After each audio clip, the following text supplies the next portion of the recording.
ఈ మధ్య కాలంలో ఎవరైనా వచ్చినా లేకపోతే ఇక్కడ నుండి అటుపోయి ఇచ్చినా వాళ్ళ కొత్త పర్సంటేజ్ ఉంటుంది. కానీ మెజార్టీ 12 ఏళ్ళ నుంచి ఎవరైతే పనిచేస్తున్నారో వాళ్ళ ప్రాధాన్యత మొదటి ప్రాంతం. ఈ మధ్యలో వచ్చిన వాళ్ళకు కూడా మనం రెస్పాన్స్ వాళ్ళ కూడా తీసుకోవాలి, పర్సంటేజ్ తక్కువ. దీంట్లో ప్రధానంగా పూర్తి బాధ్యత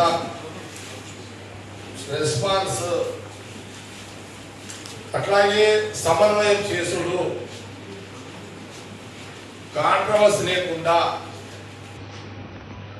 అబ్జర్వేషన్ చేస్తే అబ్జర్వర్కి పూర్తి బాధ్యత ఉంటుంది.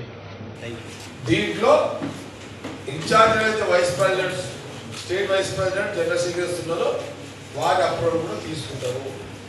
టోటల్గా అబ్జర్వర్ ఎవరైతే ఉన్నారో వాళ్ళు డిసిసి ప్రెసిడెంట్ ఫస్ట్ ప్రయారిటీ ఉంటుంది.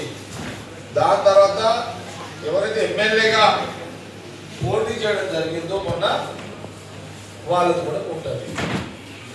అబ్జర్వర్ యొక్క బాధ్యత ఏంటంటే ఎక్కడైనా పోటీ చేసిన ఏదైతే కాంగ్రెస్ ఎమ్మెల్యేస్ ఉంటారో ఎక్కడైనా మిస్ఫైర్ 5 సీనియర్ 12 ఏళ్ళ నుంచి మీరు ఒక లిస్ట్ ఇస్తారు.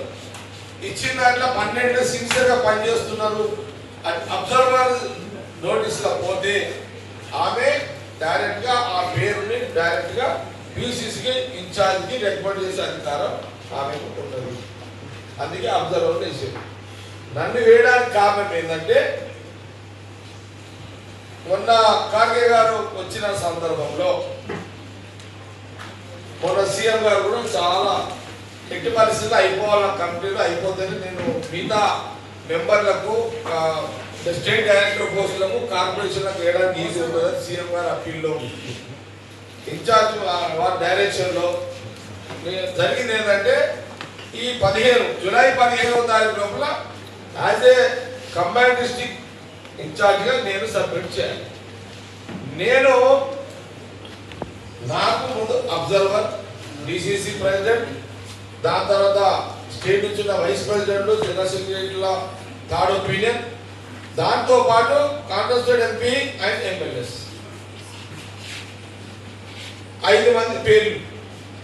ఒక ప్రెసిడెంట్కి మొన్న పోటీ చేసిన ఎమ్మెల్యేకి కోఆర్డినేషన్ ఉంటే ఈజీ.